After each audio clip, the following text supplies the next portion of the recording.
नमस्कार बंधुरा कृष्णनगर जगद्धात्री पुजोर परिक्रमार आज के द्वितीय दिने द्वितीय पार्टे आपनादेरके अनेक स्वागत। आज के नवमी दिन आज के बेरिये पड़ेछि आबार की जे पुजो पैंडेलगुलो आछे सेगुलो आपनादेरके देखाबार जन्य। यदि आगेर पुजो पैंडेलगुलो आपनारा ना देखे थाकेन 10टा पुजो पैंडेल आपनादेरके देখিয়েছি, तार मध्य बड़ माओ आछे। तो आपनारा यदि ना देखे थाकेन अवश्य आमार चैनेले जे एकबार देखे नेन। और आज के आपनादेरके बाकी जो पुजो पैंडेलगुलो आछे तार मध्य आपनादेरके छोटो मा एवं जे राजबाड़ीर पुजो पैंडेल सेटाও आपनादेरके देखाबो। तो आज के ब्लगटा एखान থেকে शुरू করছি। কালকে যেখানে ছেড়েছিলাম এই ঘড়ি চকের কাছে এখান থেকেই আবার শুরু করছি আজকের ব্লগ। এই ব্লগ টাওয়ার এবং বুড়িমার থেকে এখন এগিয়ে চলেছি যে কোতোয়ালি থানা এবং রাজবাড়ির দিকে। সেই দিকে দেখব কোন কোন পুজো প্যান্ডেল আছে সেগুলো আপনাদেরকে দেখাবো। এই যে মোড়টা দেখতে পাচ্ছেন এই মোড়টা থেকে যে বাঁ দিকে যে রাস্তাটা যাচ্ছে এটা বাস স্ট্যান্ডের দিকে যাচ্ছে এবং ধ্বজাটা যেটা যাচ্ছে সেটা কোতোয়ালি থানার দিকে যাচ্ছে। এটা হচ্ছে কৃষ্ণনগর পৌরসভা। আর পৌরসভার ঠিক সামনে আর একটু এগিয়ে গেলেই সামনে আছে কোতোয়ালি থানা। হচ্ছে আপনার কোতোয়ালি থানা। আর থানার থেকেই একটা গেট দেখা যাচ্ছে, মানে সামনেই কোনো একটা পুজো প্যান্ডেল আছে। থানার কাছে এখন এসে উপস্থিত হয়েছি যে ছোট মা আছে। আগে আপনাদেরকে দেখালাম বুড়ি মা, আর এই হচ্ছে ছোট মা।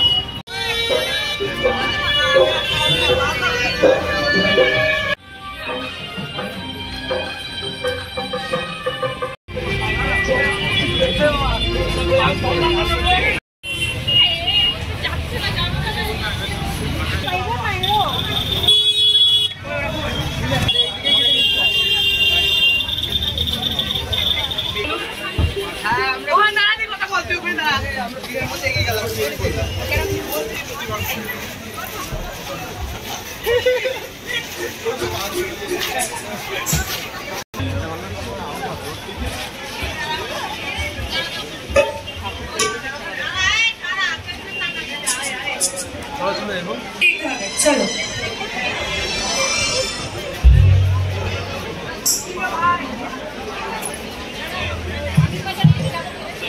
এখন আপনাদেরকে দেখাচ্ছি ছোট মা।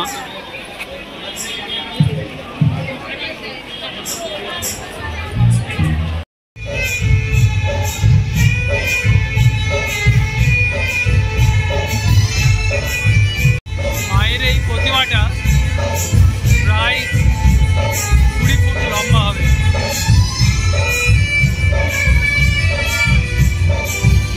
আছি ছোট মায়ের কাছে।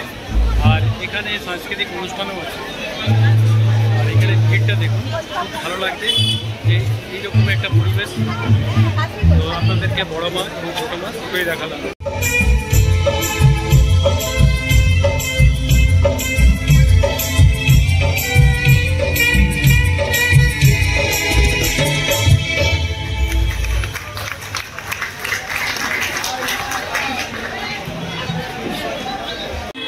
ছোট মাকে দর্শন করার পর রাজবাড়ির দিকে জাস্ট বেরিয়েই এখানে হচ্ছে জীবন্ত জগদ্ধাত্রী। তো এটা দেখতে যাব। নমস্কার। জীবন্ত জগদ্ধাত্রী দেখতে এসেছি, আপনাদেরকে দেখাবো। খুব সুন্দর রাস্তাটা সাজিয়েছে। এখানে পাকা মন্দিরের মধ্যে আছে। আগত সমস্ত দর্শনার্থীদের জানাই প্রজাপিতা ব্রহ্মা কুমারী ঈশ্বরীয় বিশ্ববিদ্যালয়ের পক্ষ থেকে আন্তরিক প্রীতি, শুভেচ্ছা ও অভিনন্দন। আপনারা ধীরে ধীরে এগিয়ে আসুন আমাদের এই সেবাকে।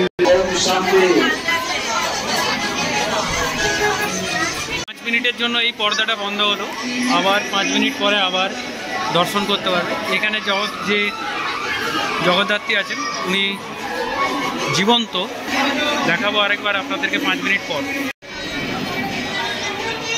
আপনারা এখন দেখছেন জীবন্ত জগদ্ধাত্রী। 4 জন জগদ্ধাত্রী রূপে এখানে পূজিত হচ্ছেন।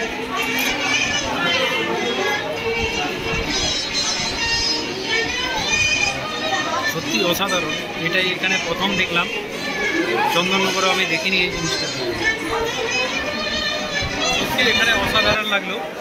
4 জন জীবন্ত জগদ্ধাত্রী রূপে পূজিত হচ্ছেন। এটা কোনো জায়গাতে আমি দেখতে পাইনি, সত্যি অসাধারণ। জীবন্ত জগদ্ধাত্রীকে দেখার পর আবার উঠেছি মেন রাস্তাতে আর এগিয়ে চলেছি আপনার রাজবাড়ির দিকে। এখন এসেছি নাজিরাপাড়া বারোয়ারি যে জগদ্ধাত্রী পুজো প্যান্ডেলে।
নাজিরপাড়া দেখার পর আবার এগিয়ে চলেছি রাজবাড়ির দিকেই।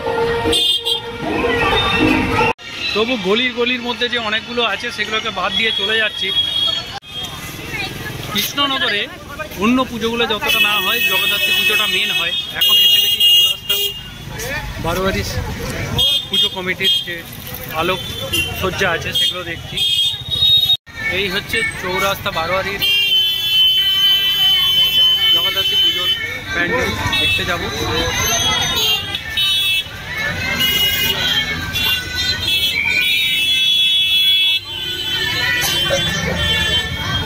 বাহ, খুব সুন্দর লাগছে দেখতে, দেখুন কি সুন্দর সাজিয়েছে।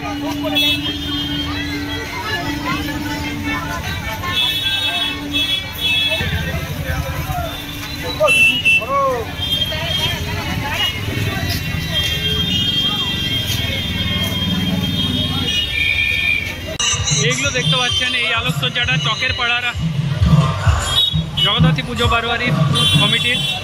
আর আস্তে আস্তে এসেই পৌঁছে গেছি একদম রাজবাড়ির কাছে। দেখতে পাচ্ছেন গেটের কাছে, দেখতে পাচ্ছেন রাজদরবাড়ির যে মুখ্য ফটক, এই যে এটা দেখতে পাচ্ছেন। এখন চলেছি রাজবাড়ির পুজো দেখার জন্য। দেখি রাজবাড়ির পুজো দেখতে পাই কিনা। রাজবাড়ির যে পরীক্ষাটা আছে, পরীক্ষার মধ্যে দিয়ে একটা যে গেট থাকে যেটা দিয়ে মেন ঢোকা বেরানো হয়, সেই গেটটা এটা। আর তার আগে পিছন দিকে আরেকটা ছিল, এটা এখন একটা গ্রাউন্ডের মতো হয়ে গেছে। কিন্তু এই গেটটা পাস হয়ে এখন যেতে হচ্ছে, এটার কিছু কাজ হচ্ছে। আর এর পাশেই দেখতে পাচ্ছেন পরীক্ষা আছে, সেই পরীক্ষাটা আপনাদেরকে অন্ধকারের জন্য দেখাতে পারবো কিনা দেখি। এই দেখুন এইদিকে জলের পরীক্ষা আছে, এখানে নাট মন্দির আছে, সেখানে জগদ্ধাত্রী পুজো হচ্ছে। আসলে রাজা কৃষ্ণচন্দ্রই এই জগদ্ধাত্রী পুজোর রীতি চালু করেছিলেন এই কৃষ্ণনগরে। সম্পূর্ণ রাজবাড়ির পরিসরটা এইদিকে ঢোকার পর, আর এইদিকে আছে নাট মন্দিরটা। বছরের এই একটা সময়ে রাজবাড়ির এই নাট মন্দিরকে দেখতে দর্শন করতে পাওয়া যায় এবং জগদ্ধাত্রী পুজো দর্শন করা হয়। প্রচুর মানুষ এখানে আসে, ওই জন্য একটা আবেগ জড়িয়ে আছে এই রাজবাড়ির সাথে কৃষ্ণনগরের জগদ্ধাত্রী পুজোর। কৃষ্ণনগরের জগদ্ধাত্রী পুজো পরিক্রমার আজকে এখন এসে পৌঁছেছি কৃষ্ণনগরের রাজবাড়িতে। রাজবাড়ির যে জগদ্ধাত্রী পুজো সেটা আপনাদেরকে দেখাবো। এই হচ্ছে রাজবাড়ির পরিসরের ভিতরেই এক সাইডে নাট মন্দির। যেহেতু এই জগদ্ধাত্রী পুজোর সাথে রাজবাড়ির একটা ঐতিহ্য, একটা আবেগ জড়িয়ে আছে, সেই জন্য প্রচুর মানুষ এই রাজবাড়িতে দর্শন করার জন্য আসে পুজো। আমিও এই প্রথমবার এই রাজবাড়িতে এলাম দিনের দিকে আসতে পেলে চেষ্টা করব আরেকবার আপনাদেরকে রাজবাড়িটা পুরো দেখাবার জন্য। এটা রাজবাড়ির নাট মন্দির। একটা একটা জিনিস আপনাদেরকে তুলে ধরবো। কি সুন্দর কারুকার্য করা আছে দেখুন।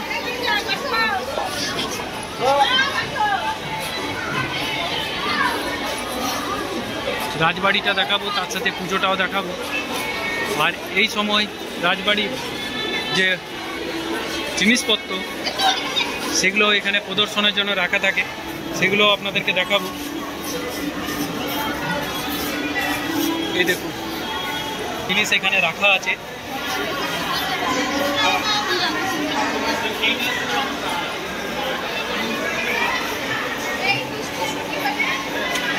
এই দেখুন এইটা রাজবাড়ির নাট মন্দির। আর এখানে জগদ্ধাত্রী পুজো, জগদ্ধাত্রী মা পূজিত হচ্ছেন।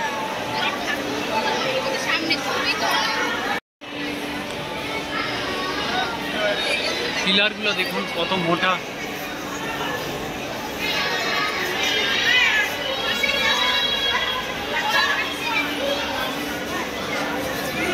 সেই পুরনো কাপ ডিশ সেগুলো সব এখন রাখা আছে। মহারাজ কৃষ্ণচন্দ্র সেই মূর্তি পূজা করায় জগদ্ধাত্রী পুজোর প্রথম প্রচার এবং আজকের এই জগদ্ধাত্রী পূজার প্রবর্তন।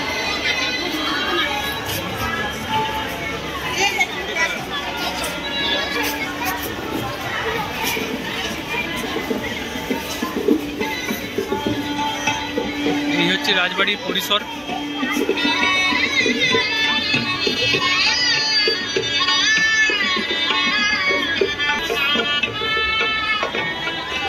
এগুলো খুব সুন্দর সাজানো আছে, কি জিনিসটা বুঝতে পারছি না, ঘরের মতো।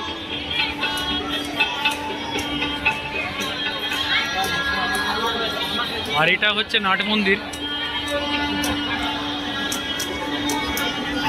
চলুন নাট মন্দিরের ভিতরে ওঠা যাক।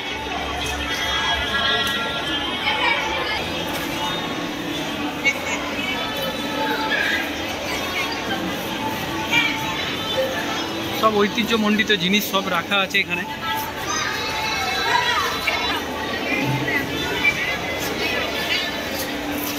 আজকে আপনাদেরকে রাজবাড়ির পুজো দেখাতে পারে আমি খুবই খুশি। আমি ওই প্রথম দেখতে পাচ্ছি এবং আপনাদেরকেও দেখাচ্ছি। তখনকার ফ্যানগুলো দেখুন এখনো আছে, কেমন ছিল দেখুন।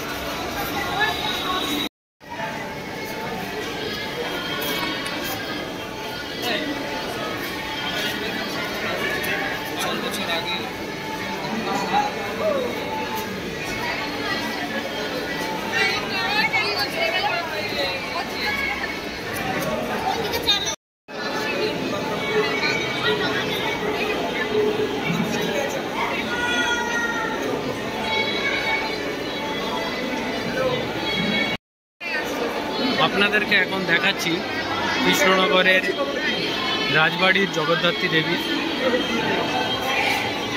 চলুন এবারে রাজবাড়ির কিছু আরও যে বাইরের দৃশ্যগুলো সেগুলো আপনাদেরকে দেখানো যাক। ঐতিহ্যমণ্ডিত এই রাজবাড়ি গোপাল ভাঁড়, রাজা কৃষ্ণচন্দ্র রায়ের অনেক গল্পই না আমরা শুনেছি টিভিতে। আজকে সেই রাজবাড়িতে এসে মা জগদ্ধাত্রী দেবীর দর্শন করতে পারছি।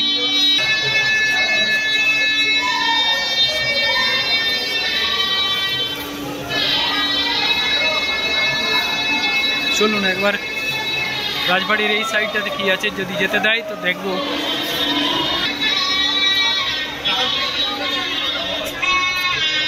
এই যে দুর্গের মতো আছে, পুরো চারি সাইডে জলের পরীক্ষা করা আছে। তার মধ্যে এই রাজবাড়িটা, শুধু রাজবাড়িটা নয়, তার সাথে অনেক এখানে বাড়ি আছে, অনেকটা জায়গা জুড়ে এই এলাকাটা। তো আর এইদিকে যেতে দেবে না, এখান থেকে আপনাদেরকে দেখাতে হবে।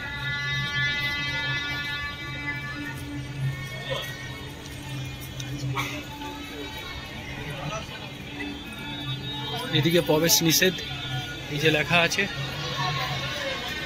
এইদিকে রাজবাড়ির অনেক কিছু আছে, এদিকে বাগান করা আছে।